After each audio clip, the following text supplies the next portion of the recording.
여러분 안녕하십니까? 대한뉴스의 그때 그 사람 고수웅입니다.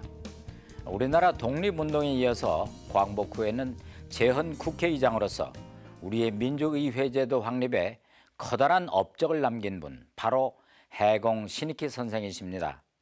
1956년에는 부패한 정권에 맞서기 위해서 3대 대통령 후보로 나섰지만 유세 중에 안타깝게 심장마비로 쓰러지면서 행보를 접을 수밖에 없었습니다. 5월 5일의 일이었습니다. 그 이후에 국민장이 있던 날에는 수십만 군중이 거리로 나와서 애도했고 대한뉴스가 그 장면을 생생히 담아서 전하기도 했습니다. 그래서 오늘은 해공 신익희 선생의 서거일을 맞아 해공 신익희 선생 기념 사업회 박관영 회장을 직접 모시고 신익희 선생의 정신과 현재의 가치까지 얘기해 보겠습니다. 우선 화면으로 만나보시겠습니다. 55선거에 민주당 공천으로 대통령에 입후보했다가 선거 유세차 호남지방으로 열차 여행 중 심장마비로 5월 5일 새벽에 서거한 고 해공 신익희 씨의 장례식이 5월 23일 서울운동장에서 국민당으로 엄수되었습니다.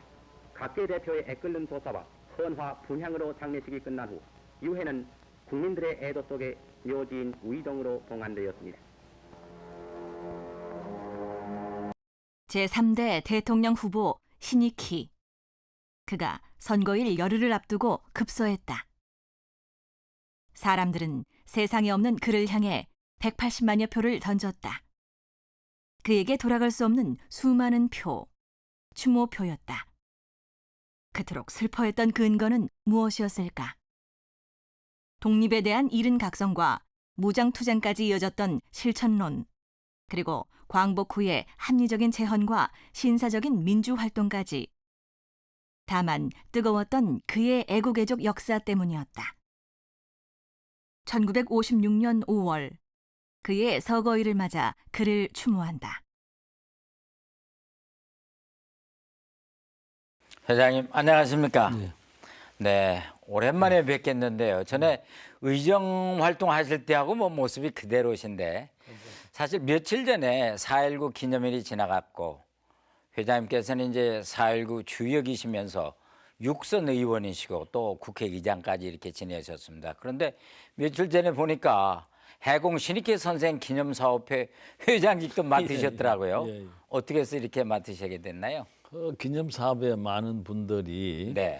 회장을 맡으셨던 남덕우 전 총리께서 이제 돌아가셨으니까 후임으로 제가 맡아야 되겠다고 하는 간곡한 부탁이고, 제가 신익희 선생은 저보다 훨씬 선배 재헌 의장을 하셨기에 예. 뭐 의무감도 있고 해서 맡았습니다. 예. 회장님 그동안 이 기념사업회는 어떤 분들이 이끌어 오셨습니까? 초대 회장으로는 최두선 전 총리 예. 맡으셨고, 그 외에 유치송 총재님, 예. 그다음에 이성 박사님, 그다음에 남덕우 전 총리님, 이런 예. 분들이 좀 맡아오셨어요. 그러니까 이제 해공 신익희 선생도 재헌 의장을 하셨지만은 또 회장님도 이제 국회의장을 지내셨는데, 근데 그때 지내셨던 게 제가 보기에는 한 10년쯤 된 것 같아요. 언제였지 정확히? 2002년 네. 6월에 의장에 당선돼서 예. 2004년 5월에 퇴임했습니다. 예. 근데 신익희 선생께서는 63세에 이제 서거를 하시고, 당시 정말 우리 국민들이 큰 정말 슬픔에 잠기기도 했는데, 그 일을 생각하면 사실 기념사업회라는 게 진작 일찍이 좀 생겼어야 되잖아요. 그 이제 기념사업회는 근데 정확히 언제 만들어졌습니까? 신익희 선생이 돌아가시고 그 다음에 야, 네. 1957년도에 설립이 되고 1965년에 사단법인체로 법인화되었습니다. 아, 사단법인행에 좀 한참 후였군요. 네. 네. 그러면 거기 기념사업회 주요한 그 사업들은 어떤 것들이 있습니까? 이제 주로 해공 선생의 독립운동, 네. 또 임시정부 활동, 예. 건국운동, 예. 또 의장으로서의 건국과정, 또 민주주의를 실현시키겠다고 하는 그 신념, 예. 이런 정신들을 선양하고 또 해마다 5월 5일이면은 예. 5월 5일 추모식을 거행하고 또 화보집 또는 등등 자료 수집 이런 운동을 통해서 해공 선생이 우리 전 국민의 스승으로서 선각자로서 존경받을 수 있는 분으로 모시고자 하는 것이 우리 취지입니다. 네, 아주 뭐 사업이 다양한데요. 예. 해공 신익희 선생의 그 업적 중에서 가장 큰 것은 사실은 재헌 국회 시절에 의장직을 하신 거잖아요. 예, 예. 그런데 이제 사실 그때가 미 군정 시대였는데 해공 선생님이 그 재정 의회 의장했던 그 시절을 말씀 좀 전해 주시죠.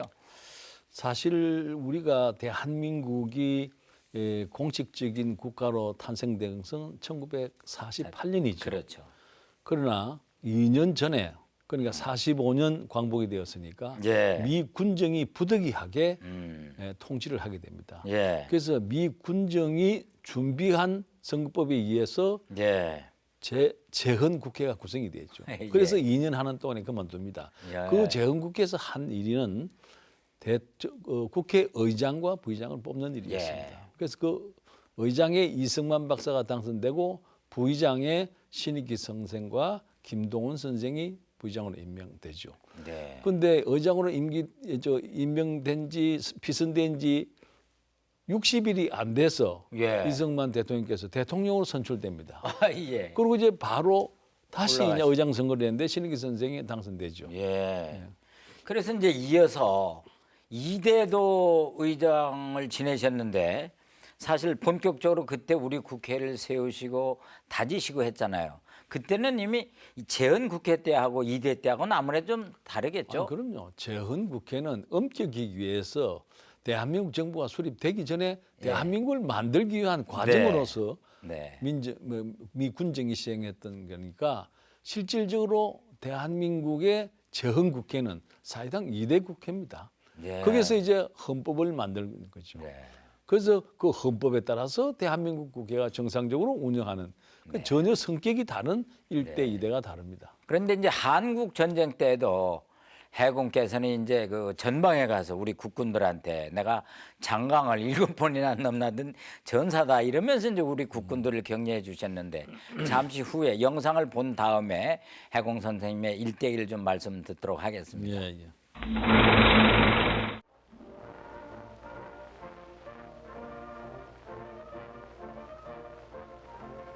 우리의 성저 단군이 백두영봉의 자리를 잡으시고 이 나라를 다스린 지 유구 4286년 10월 3일 개천절은 또한 민주국가의 기본을 확립하고 인권옹호의 최기본을 획하는 신형법을 공포하는 의의 깊은 날이었습니다.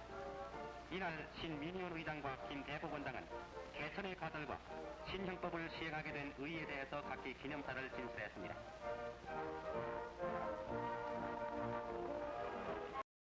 신익희 선생은 국내 독립운동 후 핍박을 피해 상해로 망명했다.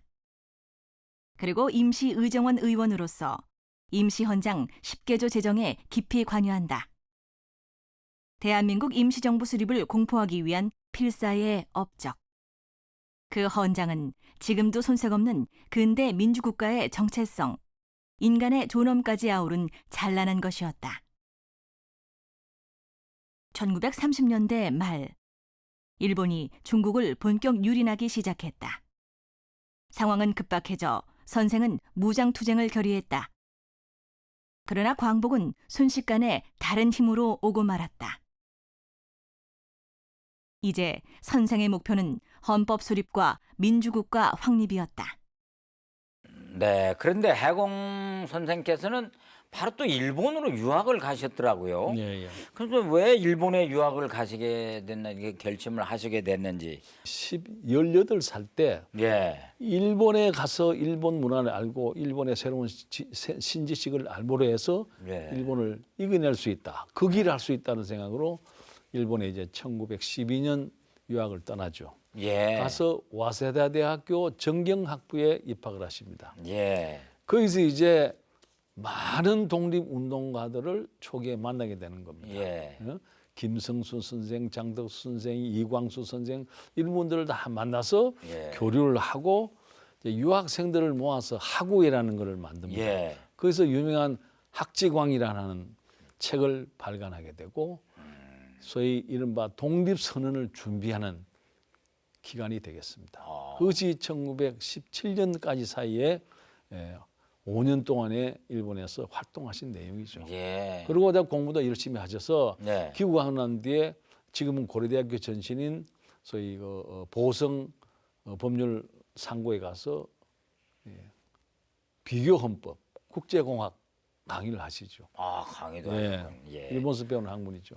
또 그때부터 그 이후에 독립운동을 하기 위해서 상해로 가신 과정 그런 걸 좀 정리해 주시면 좋겠네요. 자, 3.1 운동이 일어나고 예.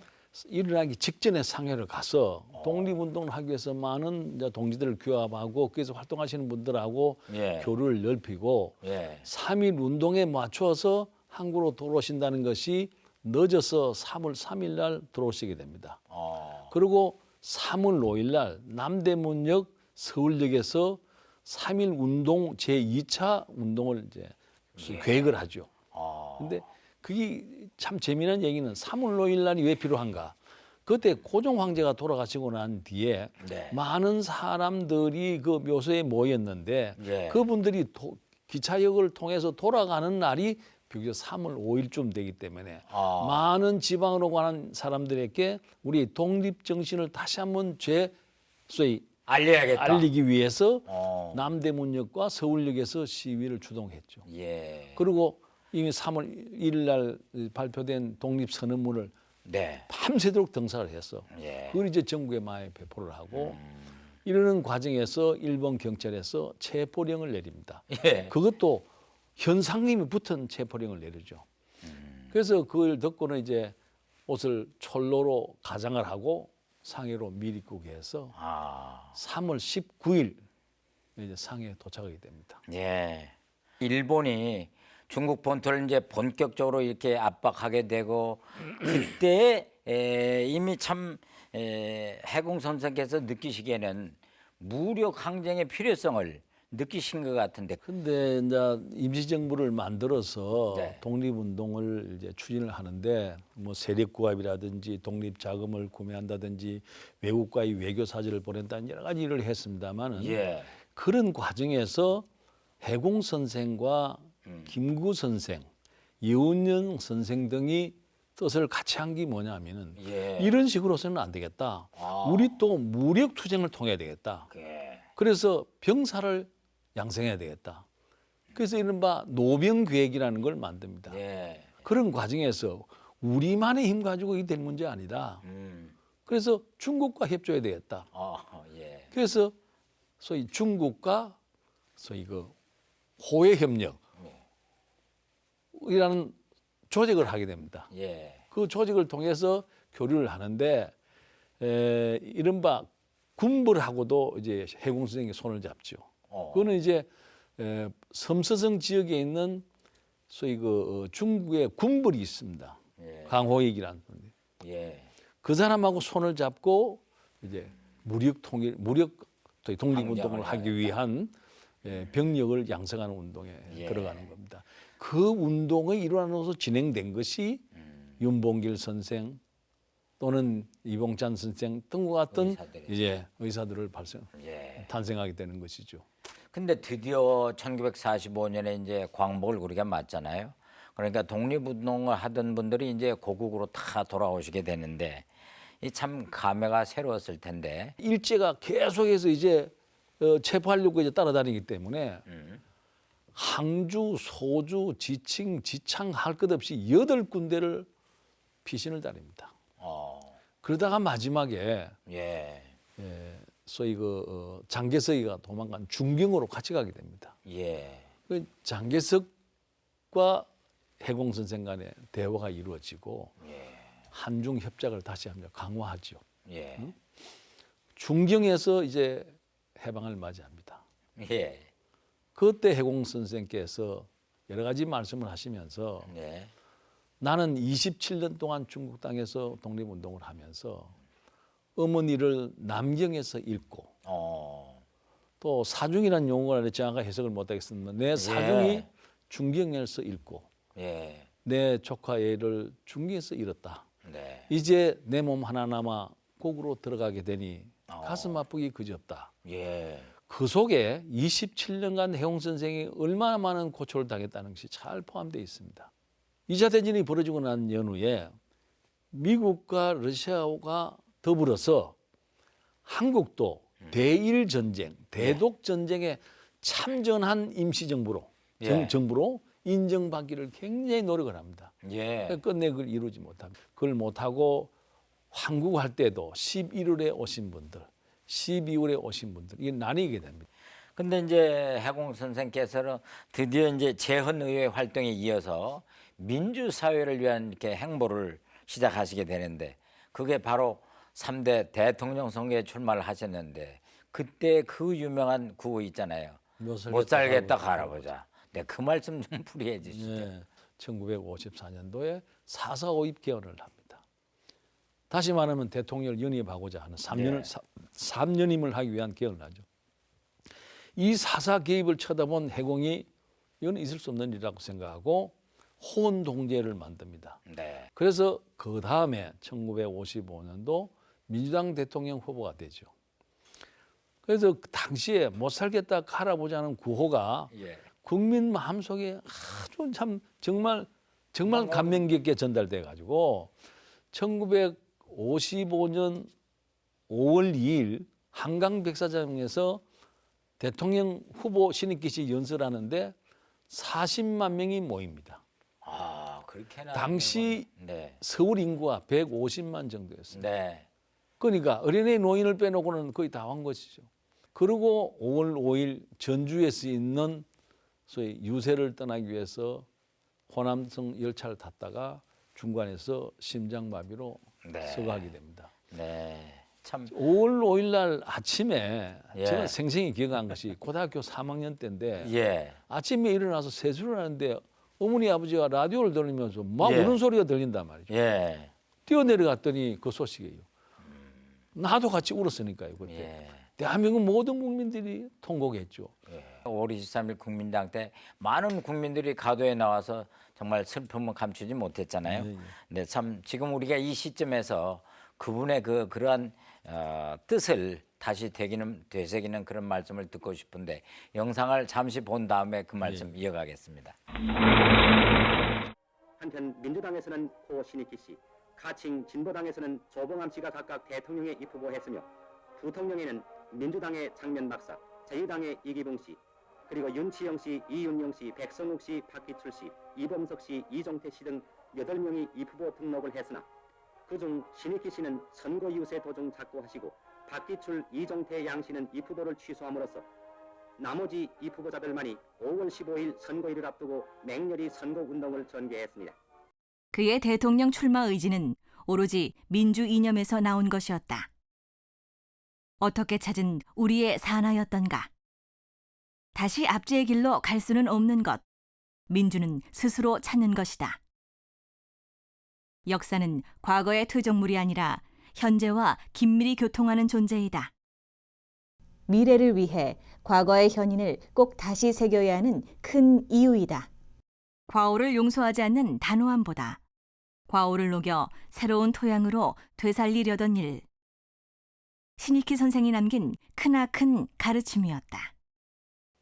네, 당시에 예. 벽보도 대단했네요. 예, 예. 네, 그 투표 용지가 이미 인쇄된 가운데에서 뭐 10일지니까 인쇄 다 해놨단 말이에요. 예, 투표를 했는데 신익희 선생 란에 투표하신 분이 예. 서울 시민 중에 28만 5천 명이 투표를 했습니다. 돌아가신 줄 알면서도. 추모표죠. 그런데 그러니까. 당시 당선된 이승만 박사는 몇 표를 네. 나왔냐? 20만 6천 표가 나왔습니다. 예. 8만 표를 더 얻었습니다. 아, 이거 정말 대단해. 전국적으로 다 합산하면은 네. 추모표가 190만 표에 해당됩니다. 근데 우리 박관영 회장님께서는 이 신익희 선생님과 참 각별한 인연이 되시는 것 같아요. 대개 해공 선생님의 친필 휴여가 있으시다는데 아마 모친께서 직접 받으셨다면서요. 제 어머니가 그때는 부산시 특별시가 없을 때니까 경남 도당 부정부장을 하셨고 네. 우리 아버지는 그때는 뭐 짧은 기간이었지만 지구당 위원장도 하시고 네. 그렇기 때문에 이제 신익희 선생을 여차례 만날 기회가 있었죠. 예. 근데 신익희 선생이 꼭 가방에 벼루와 붓을 들고 다니십니다.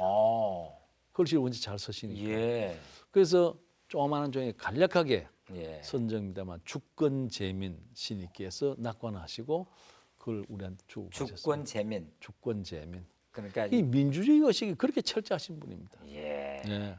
그 주권재민이라는 그 글을 많이 쓰셨어요. 근데 참 서울에 그 거처하시던 효자동 고택 듣고 왔는데 우리 기념사업회에서 뭐 기념관을 지금 준비하신다는 얘기를 들었는데 그 고택과도 관계가 있습니까? 그 저 효자동에 그 고택이 하나 있습니다. 네. 그 33평짜리입니다. 예. 아주 구옥인데.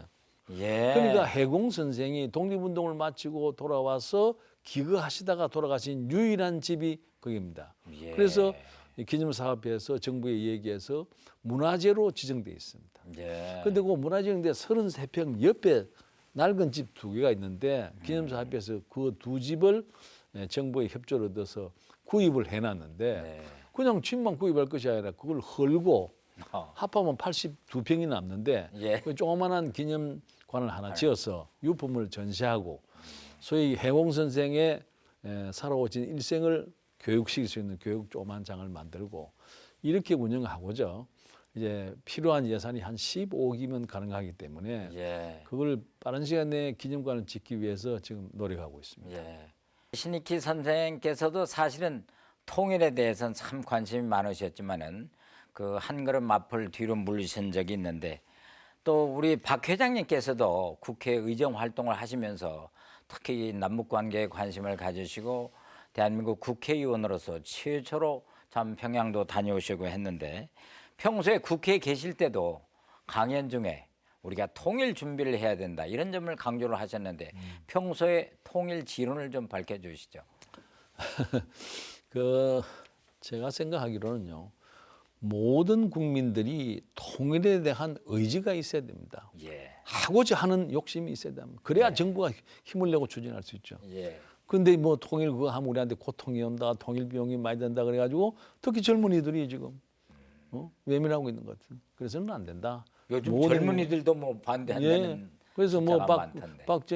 박근혜 대통령께서 뭐 통일 대박론도 나오고 이제 그런 차원에서 나왔는데 둘째는 국론이 통일이 돼야 됩니다. 지금 여야가 통일의 문제를 가지고 싸울 문제가 아니잖아요. 예, 그렇죠. 국론을 통일해야 된다. 네. 마지막으로 우리가 지금 이제 해야 할 일은 대한민국 통일은 한반도의 통일은 강대국의 관여 없이 되기 어렵습니다. 네. 그러니까 강대국에 대해서 통일 외교를 적극적으로 추진해야 된다. 네. 통일된 한반도는 어떤 나라일 것이라는 것을 특히 중국에다가 가서 설득하고 그들이 우리를 해소해 주기는 일이 중요하다고 네. 생각됩니다. 근데 참 박 회장님은 개인적으로 평소에 정치인이라는 것은 사실 역사라는 그런 법정 앞에서 영원한 피고인이다 이런 말씀을 해오셨습니다. 근데 신익희 선생님의 일생을 우리가 살펴봐도 사실 그 아픔의 역사를 당신이 먼저 손수 감수하신 게 아닌가 이런 생각도 드는데요. 참 우리가 현재 시대에 살면서 그분의 그 깊은 뜻을 좀 되새겨야 되지 않겠는가 하는 그런 생각이 드는데요. 예. 그분이 그 고난의 세월을 보냈지만은 네. 이국당 중국에서 27년을 그렇게 고생을 했지만 네. 이제 그분은 정확하게 평가를 받습니다. 예. 모든 국민이 존경합니다. 지금 현재 정치하는 사람들도 후대 역사의 심판의 대상이 된다는 사실을 좀 잊지 말아줬으면 좋겠다. 네. 그래서 의장직을 그만두고 제가 그 얘기를 자주 써왔습니다. 이거는 과거 정치인뿐만 아니라 지금 현재 정치인들에게 매우 중요한 얘기라고 생각됩니다. 예. 회장님께서 이제 뭐 가신 지 회장직에 가신 지 얼마 며칠 안 됐지만은 딱 가보시니까 이 기념사업회가 당면한 어떤 과제라든지 아까 또 기념관에 대한 말씀도 하셨지만 앞으로 계획 같은 것도 이 기회에 좀 한번 전해 주시죠. 좀 더 적극적으로 이 기념사업회를 좀 활성화시켜야 되겠다. 그런 생각을 가지고 있습니다. 근데 요즘처럼 뭐 어려운데 뭐 성금 기대하기는 어렵고 네. 그래서 국회가 우리가 재헌국회 사실상 전 초대 국회의장과 같은 신익희 선생의 고택을 긴장만 하나 없이 내버릴 수 없다라고 국회에 가서 호소할 생각입니다. 네. 사실 오늘 해공 신익희 선생의 서거일을 맞이해서 그분이 주시는 좋은 교훈 또 우리에게 남겨놓은 그런 숙제 회장님을 통해서 오늘 좋은 말씀 많이 들었습니다. 앞으로 이 기념사업회가 좀 더 추진하는 그런 일들이 잘 추진되길 바라고 또 회장님께서도 건강을 지키시면서 더욱 그 활동에 좀 매진해 주실 것을 당부드립니다. 오늘 귀한 시간 내주셔서 고맙습니다. 감사합니다.